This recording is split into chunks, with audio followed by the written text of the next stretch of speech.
Expo కంపెనీకి చెందిన ఈ యూజ్ అండ్ త్రో పెన్నును సాధారణంగా విద్యార్థులు వాడుతుంటారు. ధర తక్కువ ఉండడమే దానికి కారణం. అలాంటి విద్యార్థుల్లో ఒక అభిమాని తాను వాడే సాధారణ పెన్నును పవన్ కు గిఫ్ట్ గా ఇచ్చాడు.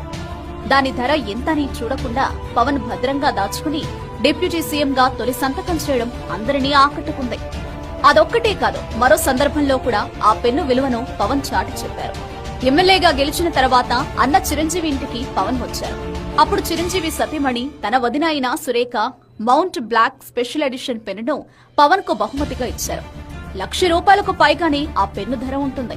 ఆ పెన్నును జేబులో పెట్టుకునే సందర్భంలో కూడా పవన్ ఆ ₹10 పెన్నును నిర్లక్ష్యం చేయలేదు. తన వదిన ఇచ్చిన పెన్ను పక్కనే ఆ ₹10 పెన్నుకు స్థానం ఇచ్చారు. పంచాయతీరాజ్ శాఖ మంత్రిగా బాధ్యతలు తీసుకునేటప్పుడు మాత్రం మొదటి ఫైలుపై వదిన ఇచ్చిన పెన్నుతో సంతకం చేశారు. అప్పుడు కూడా ఆ ₹10 పెన్ను వెంటే ఉంది. పెన్ను ధర కన్నా తన అభిమాని చూపించిన